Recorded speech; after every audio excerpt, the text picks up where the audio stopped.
Hi. Ooh, light. It's so much better to have light. And also, look, now we're at the same. See, Yeah. this is better. Thanks for giving me the big chair today. We've learned some lessons. It's been I appreciate it. it's been a day of lessons. We already have somebody in the chat. Who's here? What up, Patrick? How much swag did we get? Yeah. Great question. Great question. Yeah. I'm not sure what you're talking about, Patrick. I came here with these PXG balls in Yeah. 2 sleeves, in sleeves of 2. And obviously I wore my ghost bucket hat all day because Right. why wouldn't I? Yeah.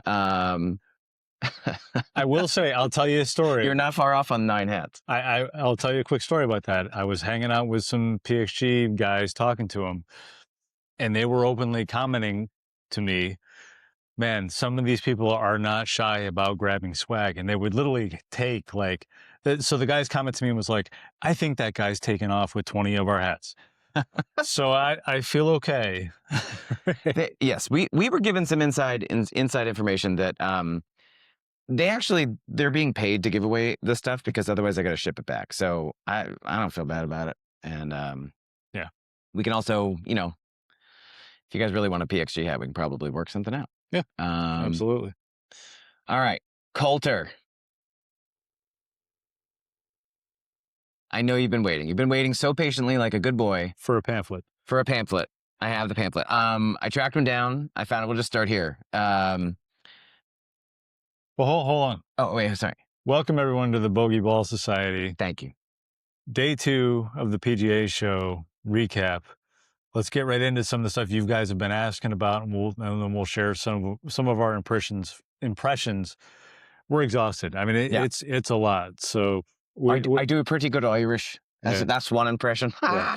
All right. I'm drinking coffee at 8:30 at night. You can only see the area between both of us? Really? Because we can see everything. Hold on. Yeah. We're going to try to fix this. James sees us all fine. Coulter, turn your phone the other way. Maybe that'll do it. Thank you, Sean. Thanks. That's nice. Coulter, if it's only you, I will show everything to the middle of the camera, and you can, I don't know, you can watch our faces later. Just take several steps back from where you're watching. All right. So in the middle, I'm going to show this. This is the Square Golf Lifelike experience. So I did track him down. And thank you, James. Thank you for getting our back. They're super excited about it. It is, it's not very big. It's it's maybe this tall. I'm sorry. Now I'm trying to worry about Coulter. It's maybe like 1.5 MLM 2s. Exactly. Right. 4 cameras. All the readout data is on the front of the machine. So I know you've seen some pictures and I posted some, but you don't need to hook it up to an iPad. You don't need to hook it up to a phone. You can just play and read the data. You can't, indoor, outdoor, you don't need specially marked balls. The only things you do need is a sticker on the top of the club, so right above the grooves, and then a sticker on the hosel just above the ferrule. So, and I'm guessing that tells it exactly how far to the top of the club, and then it gauges everything down. That's just my guess as to how that works. But, yeah, it was really impressive. I mean, it was showing all the data that it showed. I did take a picture of it. I don't know if you can see it. You might be able to blow it up and see it. Hopefully I'll have a better quality picture later. But yeah, it does. I mean, it does everything. And it comes with, God, what did he say? 42 or 34 courses that are built in, that are fully mapped, that if you have your iPad or iPhone, you can play on those. He said 1,600. That's what they're looking at price-wise. And he said March. So the one that they had was just a prototype. but it seemed to be working very well. You can also run a cord to a, I think you can run a cord to a iPad or something like that. I don't think theirs was connected wirelessly. I think they were running it to a cord, which is rad. Um, and it does work with GS. What are the softwares? E6, GS Pro. GS Pro. Like it works with all of those. If you want to pay for those services, it'll work with those. So it feels like an absolute home run. I didn't get to hit on it, so I can't say they were doing like another very intensive conversation with the one that was in the bay. But yeah, right. The cradle bags were beautiful. They were listed at the thing at I think $3.99 or something like that. But on the website, they're like $2.99. It's a feels like a good deal for a really nice bag. And they had several that were really nice. I mean, that brown leather one was just, I mean, I couldn't stop staring at it. It was, I went and got him and brought him back and was like, look at this bag. Yeah. They got a light blue one though that was really nice. I mean, there were quite a few that were really, really nice. Feel is very similar to the Ghost bag that I have.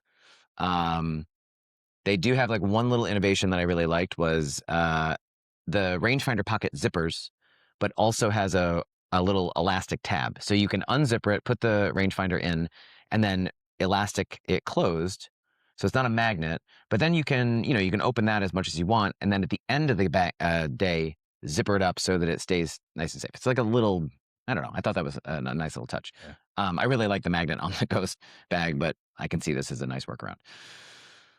All right. Before we move, let's get back to launch monitors real quick, because actually one of the first things we saw when we got in the door was Rapsodo's new overhead unit, right? Yeah. So what we don't have is a price point, so I'll share that up front. And the gentleman we spoke to was very quick to characterize it as prototyping it, still kind of sorting it out. Yeah. What he did share is that it's an overhead unit that's going to require a PC to run it, like you would think most of your other overhead launch monitors. And he also shared that they are working on adding a capability to, and you correct me if I heard this wrong, but the MLM2 Pro that many of us have used or are familiar with, they're working on using that to connect to a PC to amplify the MLM2 Pro's capabilities. So, I mean, Rapsodo's not messing around. It was really cool to hear. I mean, that thing is, first of all, it's way bigger than I was anticipating. It's the size of the table. It's a big honkin' 25 pounds. It's 7 cameras, which I don't know why, but there were cameras all over it. It was really cool.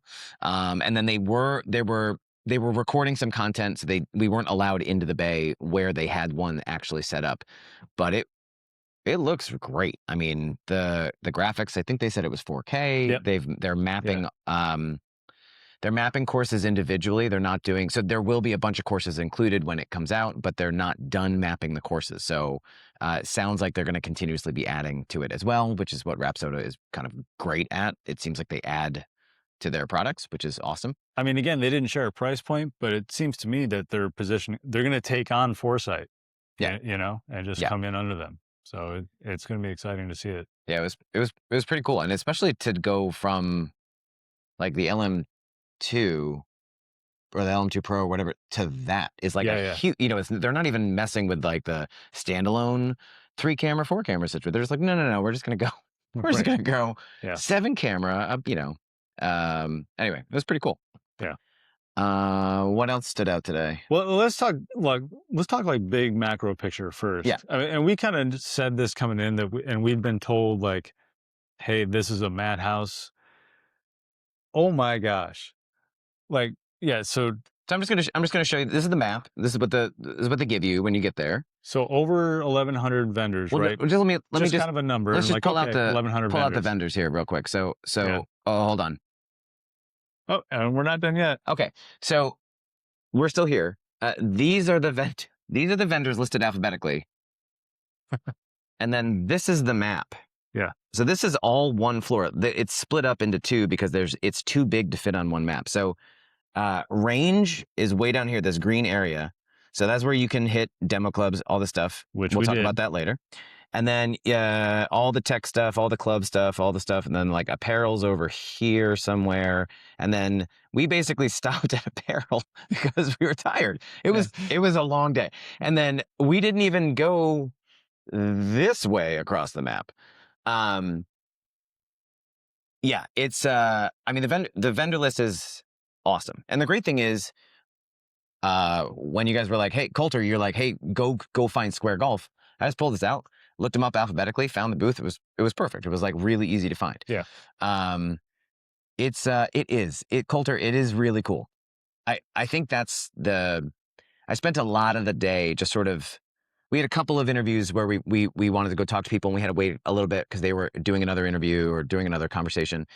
And the hardest part was just standing still, to be honest. Like once you're moving, there's so much to see and so much is exciting and cool and interesting. I mean, there's some very interesting products. Yeah. I think that's probably a good segue. So this putter, let's see. Yeah. So it looks a little like the Lombardi Diamond. And those of you who are familiar with Lombardi, you know exactly what I'm talking about. It's a diamond shape. Coulter. Listen, I'm not saying this is a good looking putter, and neither is SAG. So SAG Putters is the name of the thing. They're local out of Pennsylvania somewhere. I can't remember exactly where, or maybe Maryland. I don't know, but they're East Coast. The guy that I talked to was one of the head sales guys. I mean, super nice kid. It was developed as a training product by their coach. So he and the other sales rep were college players together or high school players together. And then they've known their coach forever. He developed this training tool. It does look a little bit like a weapon as well because it's very sharp at the end. I mean, you literally look like you could pound it. What's cool is that it's super modular. So that center shaft can go to the right or the left. The entire thing comes apart. So the base is one long rectangle with holes in it that you fill in with the screws that you need for the base. The back, all the backs are shaped like that, the triangle, but they have different weight configurations. They have different, and then the front of it is this like very specific piece of aluminum. I believe it was aluminum, but they can mill it at any degree that you want. So if you want a 0 degree loft, you can do that. If you want 8 degrees of loft, you can do. I think it might only go to 6. I can't remember what the actual number was, but it was a big jump in loft. They can also mess with the lie angle. I mean, it was a really interesting. So like sausage. I don't get it. But it was a very interesting thing, and it had a really interesting sound. So when you hit it out of the middle, it was a very nice little chime. And when you hit it out of the end or the heel, the toe or the heel, it was a not nice sound. But it was designed specifically to teach kids how to hit it out of the middle and how to not ground the putter before they're hitting. So I could see it being a really good, useful like teaching tool. I'm not sure that I would see a lot of them out on the course, but it was a really interesting. I did an interview with a guy, so I'll be posting that next week when we get back. But yeah, there's products like that. That's sort of what I was hoping to find. Is like, Yeah. Hey, my coach made this thing, and we took a shot, and we're here, and we're trying our best to sort of get it out in front of people. It was really neat. There's another earlier in the day, and I just want to mention this too because that's one putter story. There's a lot of putter stories out there. Yeah. We ran into another guy, Fisher Putters. Oh man, yes. Yeah, so it's hard for us to catalog this because it would happen early in the morning. If you're not familiar with Fisher Putters, the putter face is it's a Kevlar derived material. Hold that up. The blue part in the middle. Yeah, Kevflex. Yeah. Okay. It is it is impossibly soft. He basically handed us 4 putters, and then the Fisher booth was off, well removed from the putting green. He handed us 4 putters and said, "Go putt with these, and I'll see you later." Like we could have just walked out with them. It was crazy. So we went and rolled maybe 5 or 6 putts with each putter, and it is ungodly soft what they're doing. And he's explained that these are on, he's got them in some pros' hands. He's Yeah. got Fred Funk rolling a Fisher putter for, some other guys. Yeah. So yeah, we got his contact Exactly, information. James, We're yeah. going to be looking up, we're going to be staying in touch with him for sure. I quite liked, and actually, so I'm going to show you here again, the arrow alignment on the back. All the putters have that same kind of arrow alignment. Obviously, it's smaller on the answer style. But and I believe this one as well, you could go left, center, or right. I believe that was one where you could literally give your putter to a left-handed person if you just had the wrench. He called it the transformer. Yeah. Yeah.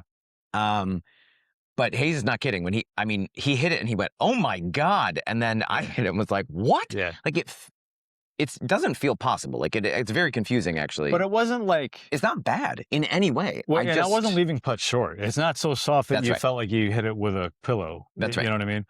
It just felt great. It was so uniquely different. It was just really, really cool. I don't have any price points. I might go back tomorrow and do a little interview with him because it was a really interesting. Yeah, it was really interesting, and the fact that you could make it a center shafted putter or a left-handed putter, like you didn't have to. I mean, I don't know how that would be helpful in the middle of a round. Right. Yeah. But I'm towing these. Let me move the shaft. Oh, James just looked it up and said it's about $230 to $330, which is a really not a bad price. I mean, it was a nice rolling putter. Yeah. Yeah. All right. Did you hit anything today? Did you? I only hit one club. You did. Yeah. So it was kind of funny at like 10 in the morning, whatever time it was that we started making the rounds. We went to, hey, if we learn nothing from this show is that it's not pronounced Edel. That's right. Or Adele. It's Edel. Edel. And we know it definitively because the father of the company, like David Edel, his son, Nico Edel, was there. Yes. So the guy whose last name is the company, it's Edel. So now that we've solved that, like now I can die a happy man. But since I was there, and I'm messing around, I've got a set of their clubs, the SMS and the SMS Pro. I'd never hit their wedges, and I still haven't. Matt can tell you about that. But the guy's like, you got to hit this driving iron. And they had a row of 20-degree driving irons. Yeah. And it's 9:30 in the morning, really not all that awake, still working on coffee. The last thing you want to do is like start taking swings with a driving iron. That thing is a rocket launcher. Like, I mean, I certainly, like I said, I wasn't warmed up or anything, but I was hitting some respectable like stripe shots consistently in the same spot on the net. And that's the thing, it's you're indoors in the convention center, but they've got launch monitors and a net set up on the entire end of the bay. Yeah. For this, they didn't have the launch monitor up yet, I don't think. It wasn't, or wasn't turned on. For Edel, they did not have. That's right. I'm not used to saying Edel. No, it sounds weird. Every time you say it, I want to correct you, but that is the right one. Yeah. Yeah. But the driving iron's impressive. I will say he hit it. I think I hit it twice, and it was fine, but I wasn't making the contact he was making. But it was he hit the same spot in the net every single time. Like it was almost a joke at the end. It was like, are you aiming for the A in the PGA? Like it was. Yeah. I mean, he was hammering it. So that was super cool. I did go back there at the end of the day, and I'm going to do this tomorrow. Yeah, and I mean, I got pulled into that bay by someone who does not work for Edel, who just is a big fan. And I was told this by the engineer who brought me over and was like, do you know him? And I said, no, not at all. And he said, oh, he's just a really big fan. So I hit a couple of the wedges, and I really like the look of the new wedges. That new flip weight is really, it's great, and it's super functional. The guy talking to me was the guy who designed it, which was really neat. And so he had me hit a few, and I kept hitting him out of the toe, and he was like, hold on. And he just went and like got another one and brought it over, and he had flipped the weight into the toe, and I immediately started hitting him right out of the middle. I mean, right out of the middle, and crispy, like really fantastic. The launch monitor was working.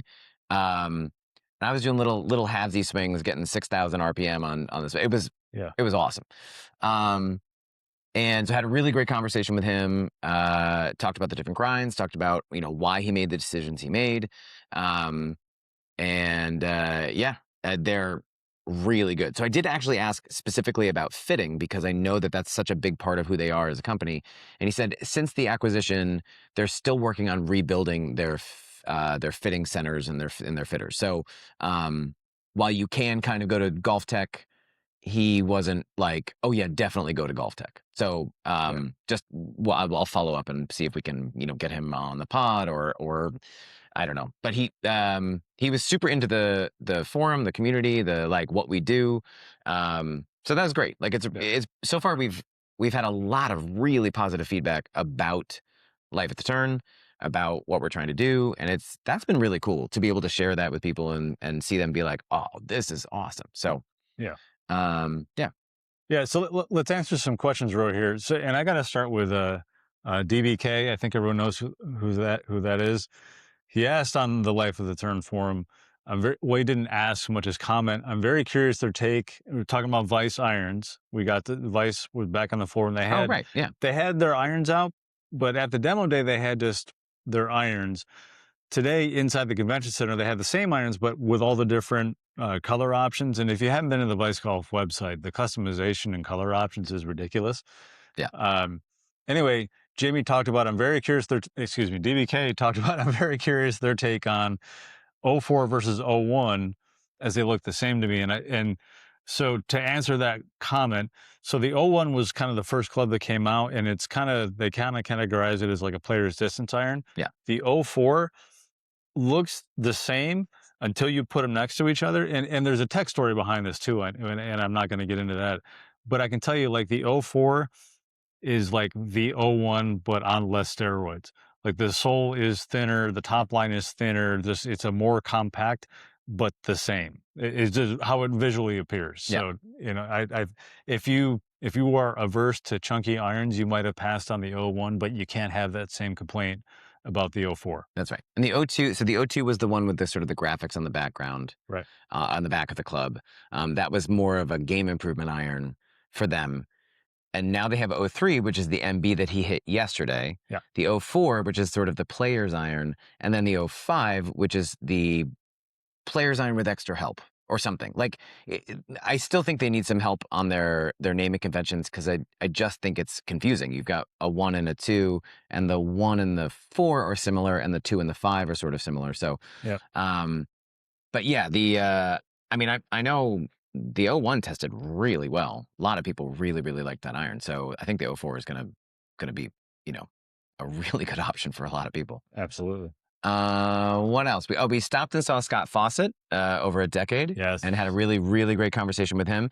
He's got a new it's almost like a lanyard, but it can, sort of a bag tag, but it's got the full basically like what you're trying to do. If any of you have looked at Decade or looked at the website, um, it's really helpful. It's really interesting. We got to talk to him and Alex, who's his sort of his partner over at Decade, and just an awesome, awesome conversation. And it's just great to see him. And we kind of got to like catch up with a couple of people today. We saw Fast Eddie, which was great, and we saw Scott, and who else did we see today? Oh, we saw the guys from Vortex.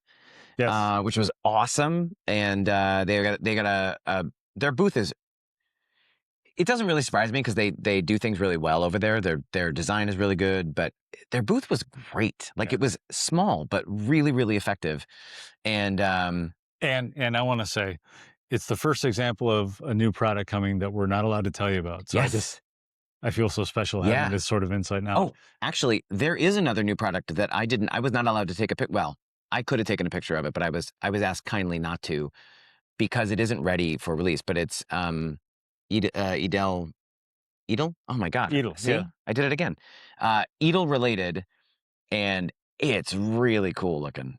He had some prototype models out, but he said, please don't. He said you can kind of hint at it, but I know, boo indeed.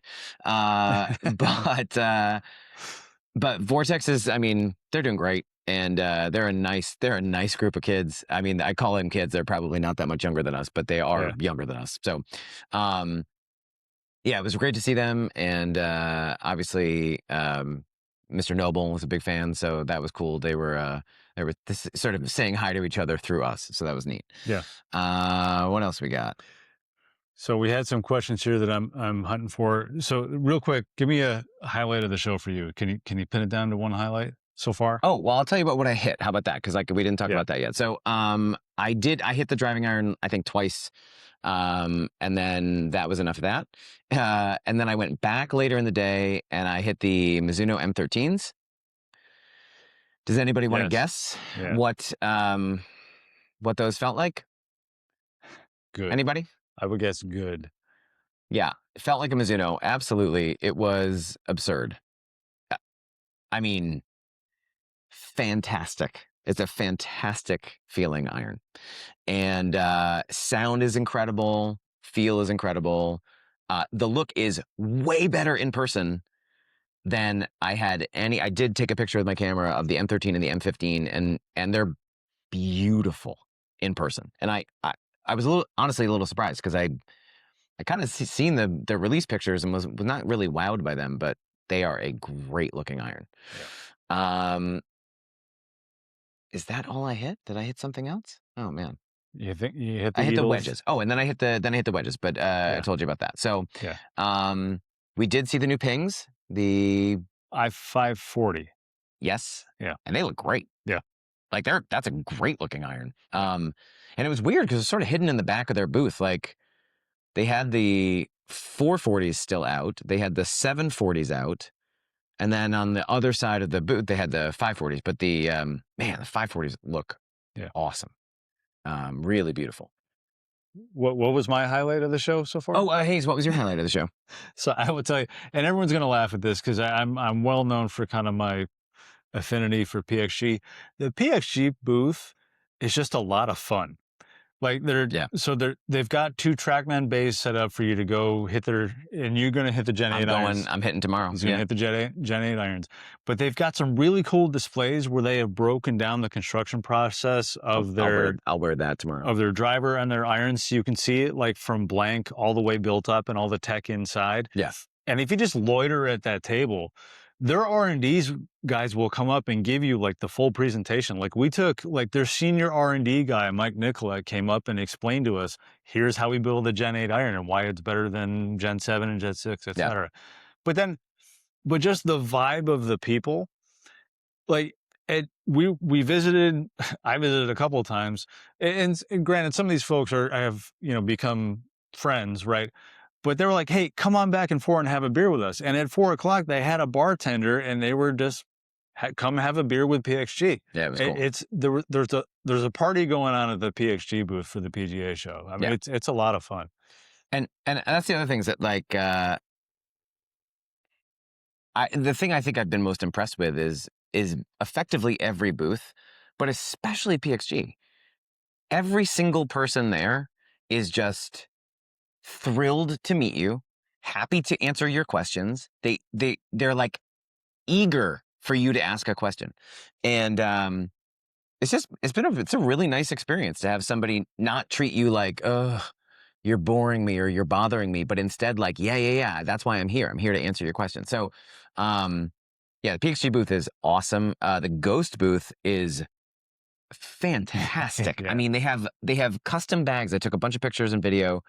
The custom bags that they have done are spectacular. They have a sort of a Top Gun inspired bag, which is, I mean, I don't know that I would ever buy it, but it's awesome. Yeah. They had I don't know, they had like an Asian inspired one with like fire and dragons all over it. They had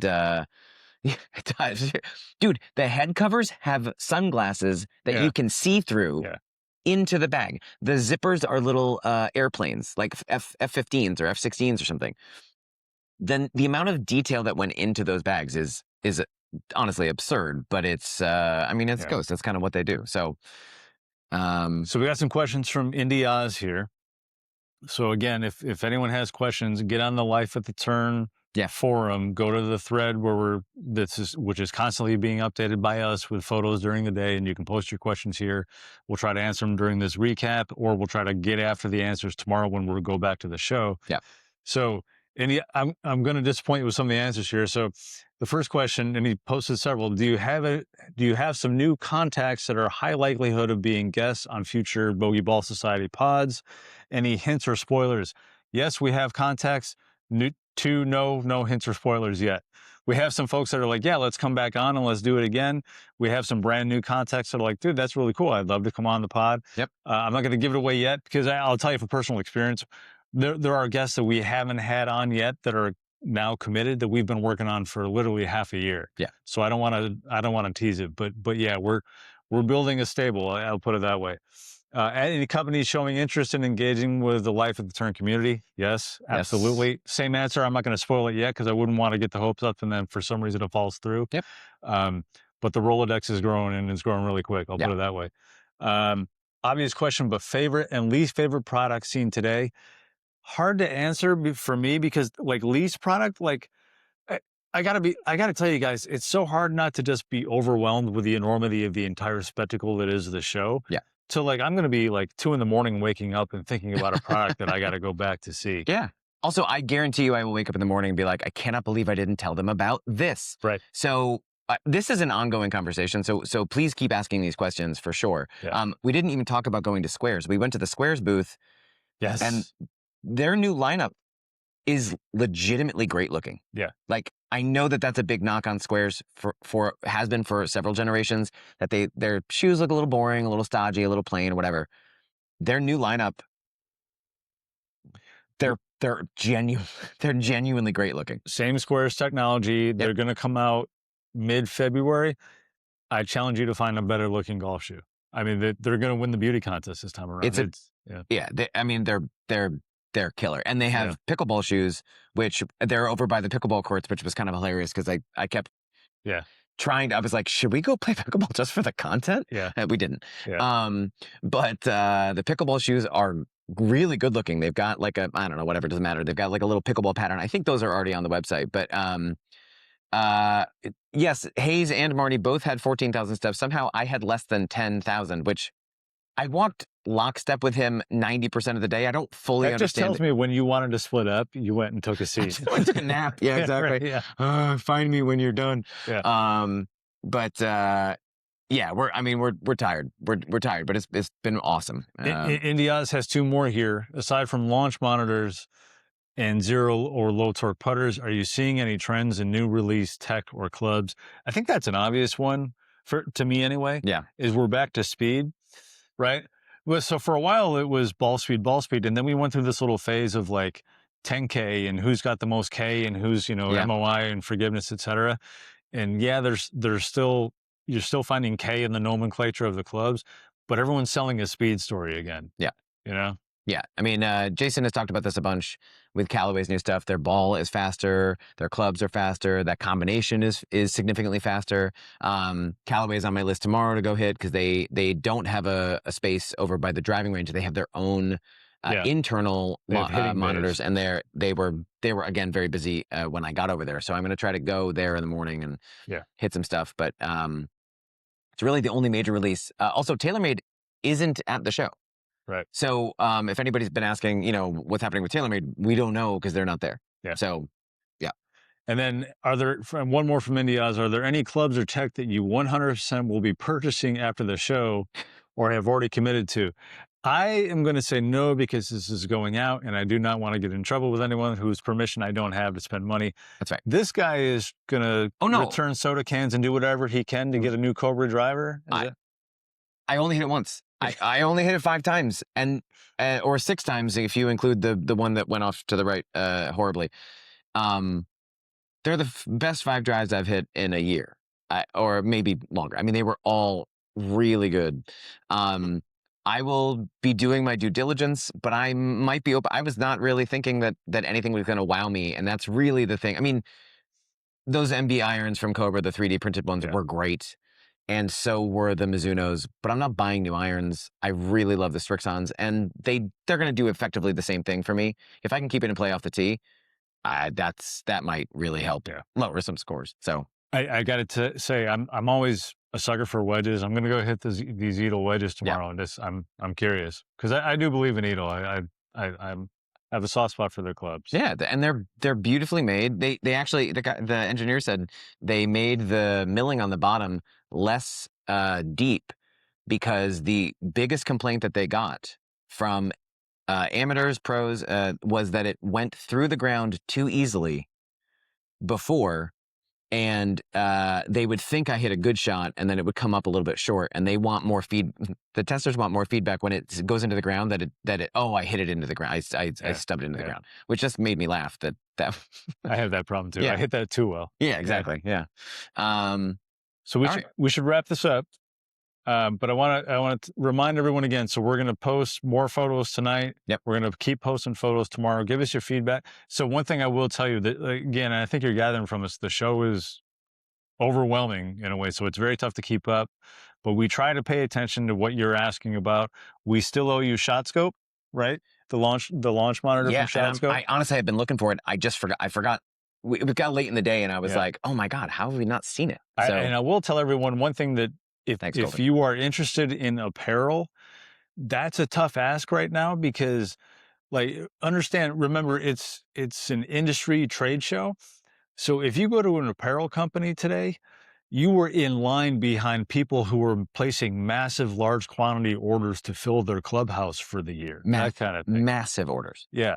Like we overheard some of the numbers, and it was, yeah. Oh, we're like, we'll come back. Yeah. Yeah. So we are rightfully so. We're not. That's the wrong place for us to be because there's not really a conversation for us to have because we're not ordering any T-shirts or anything. Right. Patrick, we did look at TPT yesterday. We did talk to John Sinclair for quite a while, and we talked. I don't know if you saw yesterday's recap about the putter shafts. They've got the 3 new ones. It's a 50, 60, 70. Same weight but different feel on all of those, and they're really cool. They're really. We each hit all 3, and it was really fun. Yeah. Yeah. So, give us your feedback. Tell us what you want to go check out, and we'll do our best to get to it. We'll be doing this recap again tomorrow night. Won't do it on Friday because we're going to be on airplanes, but we'll have more photos and things to post to the thread. Hope we're giving you what you're looking for. Again, thanks for dialing into the Bogey Ball Society. Like, follow, subscribe, comment. We'll see you tomorrow night. And James, if I do not post a video of me sniffing socks tomorrow, I owe you $5. Yeah. Bye, guys. See ya.